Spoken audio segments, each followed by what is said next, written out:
सियासतदान कमजोर क्यों और इदारे मजबूत क्यों? आज दोपहर फ्यूल स्टेशन पर पेट्रोल डलवाने गया तो एक शख्स पेट्रोल पंप मुलाजिमीन से उलझ रहा था।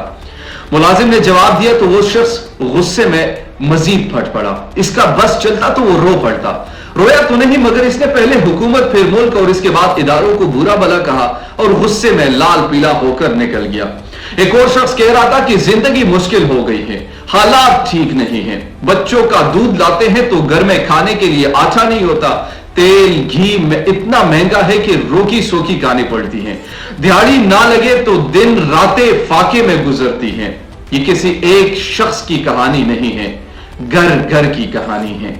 सिर्फ गरीब इलाकों के रहने वाले ही इस महंगाई से परेशान नहीं, बल्कि डीएचए में रहने वाले भी मुतासिर हैं। एक नौजवान का कहना है कि सिर्फ 2 से 3 माह में अशिया की कीमती ऐसे बढ़ी है कि घर का बजट पूरा करना मुश्किल हो चुका है।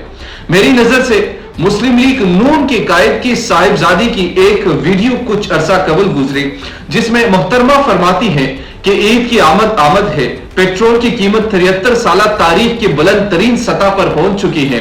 लोग मोटरसाइकिल गाड़ियों में पेट्रोल डलवाएं या बच्चों के लिए रोटी ले। बच्चों के लिए रोटी ले तो दवा के लिए पैसे नहीं बचते, दवा ले तो बच्चों की फीसों के लिए पैसे नहीं बचते। आटा भी महंगा है, बिजली भी महंगी है, गैस भी महंगी है, तेल भी महंगा है, चीनी भी महंगी है, अलगर्ज सब कुछ महंगा है। मोहतरमा कहती तो ठीक है, लेकिन वो इस वक्त की बात कर रही थी जब पेट्रोल 118 रुपए फी लीटर थी। आज तेल की कीमत फी लीटर 250 रुपए तक पहुंच चुकी है। तो खुद अंदाजा लगा लीजिए कि आम आदमी का गुजारा कैसे होता होगा। यह बहुत आसान है कि हुकूमत में आने वाले जाने वालों पर इल्जाम लगा दे और अपनी जान छुड़ा ले। ऐसे मसाइल से जान नहीं छूटेगी। मर्ज का इल्म है लेकिन इलाज करने को तैयार नहीं। इस सियासी माशी मर्ज का इलाज आखिर है क्या? मरियम बीबी आप भी जानती हैं, आपके चचा जानी भी और हम सब भी जानते हैं। सुनो, मसला यह है कि इस वक्त ताकत का तवाज़न एक और तरफ झुक गया है। सियासतदान और कुव्वतों के दमचले बनकर रह गए हैं। सियासतदान जब एक दूसरे के खिलाफ इस्तेमाल होते हैं, ताकत का तवाज़ुन मजीद इस तरफ झुक जाता है। जिसके पास ताकत है, इनके पास पहले ही टारगेट पीपल्स पार्टी हुआ करती थी और चहीते नवाज शरीफ होते थे। फिर नवाज शरीफ दुश्मन बने, इमरान खान चहीते चेहरे। जब ये भी बेसाखियों के बावजूद ठीक तरह से चल ना पाए तो फिर किसी और को तैयार किया गया। अब कोई और तैयार हो रहे हैं।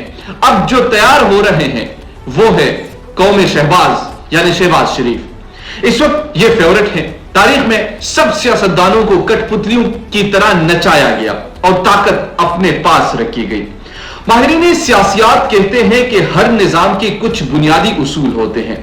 सियासत में भी कुछ बुनियादी उसूल होते हैं और रियासती ताकत को अगर वो इदारे इस्तेमाल ना कर सके, जिनकी बुनियादी जिम्मेदारी ये है, तो जिनकी बुनियादी जिम्मेदारी ये तो ताकत की रियासती इदारे के पास चली जाती है, जिसमें ब्यूरोक्रेसी, मिलिट्री और इंटेलिजेंस एजेंसीज शामिल है।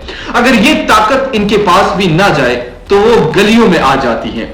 अगर ये पावर गलियों में आ जाए तो मुल्क का हाल वो होता है जो आज लीबिया का है, श्रीलंका का है। वो हाल होता है जो कभी लबनान में हुआ था और वो हाल जो आज हम शाम में देख रहे हैं। लोग समझते हैं कि आईन बन गया है तो सब कुछ हमारे पास आ गया है, लेकिन सियासत सिर्फ आईन से नहीं चलती। निजाम को निजाम के मुताबिक ना चलाया जाए तो मसाइल पैदा होते हैं। कायद आजम और लियाकत अली खान के दौर में कोई बहरान तो पैदा नहीं हुआ था।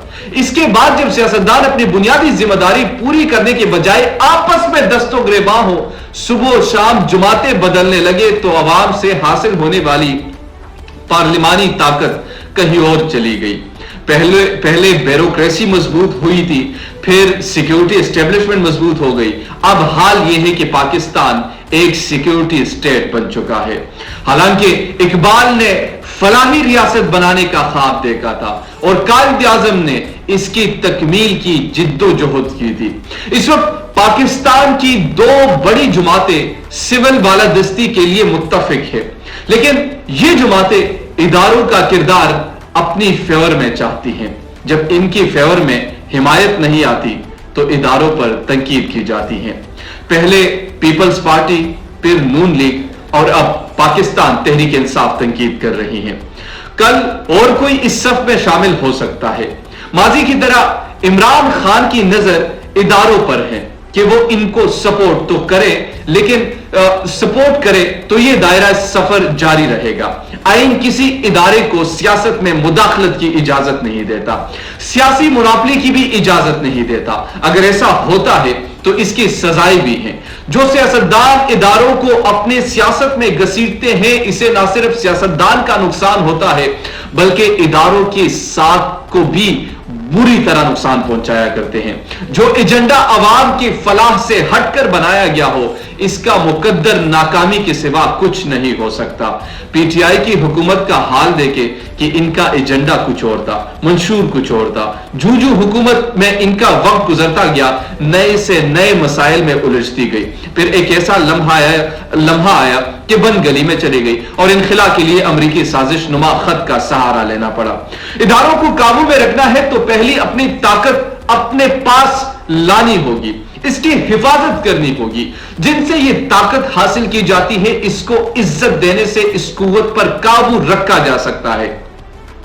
अगर इदारों की तंजीम टास्क के तहत हो तो वो टास्क पूरा कर देंगे। अगर पावर शिफ्ट की जाए तो हाल यही रहेगा।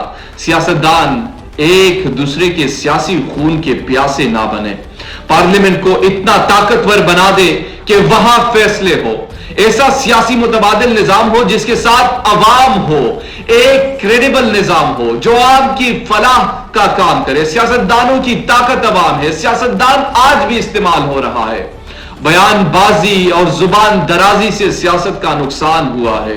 जिनको मईशत पर ध्यान रखना चाहिए था वो कुछ और करते रहे, जिनका कोई और काम था वो मईशत पर नजर जमाए रहे हैं।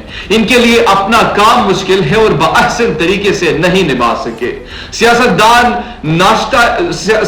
नोश्ता दीवार पर है। इल्जाम तराशी और गालम गलोच की बजाय कौमी मुफाहिमत की जानिब बढ़े। वजीर आजम तो इसकी दावत दे चुके हैं। पाकिस्तान के लोग एक दूसरे को गालियां देने, इल्जाम तराशी के लिए मुंतखब नहीं करते, इसलिए मुंतखब करते हैं कि हालात को सुधारे ताकि वोटर्स के हालात भी बदले। मरियम नवाज या कोई और सियासतदान जितनी मर्जी खुशनुमा तकरीरें कर ले, जितनी मर्जी दर्द भरी बातें कर ले, बातों से लोगों के पेट नहीं भरते, माशी हालात ठीक नहीं होंगे। अमीर है तो वो अपनी दौलत को गरीबों में बांटे।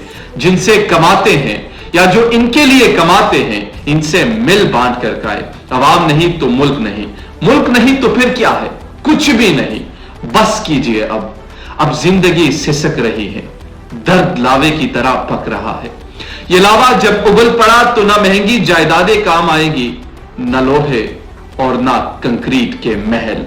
याद रखिएगा, ये पाकिस्तान के अवाम है। पाकिस्तान के अवाम के साथ ऐसा सलूक अब बंद कीजिए। शुक्रिया।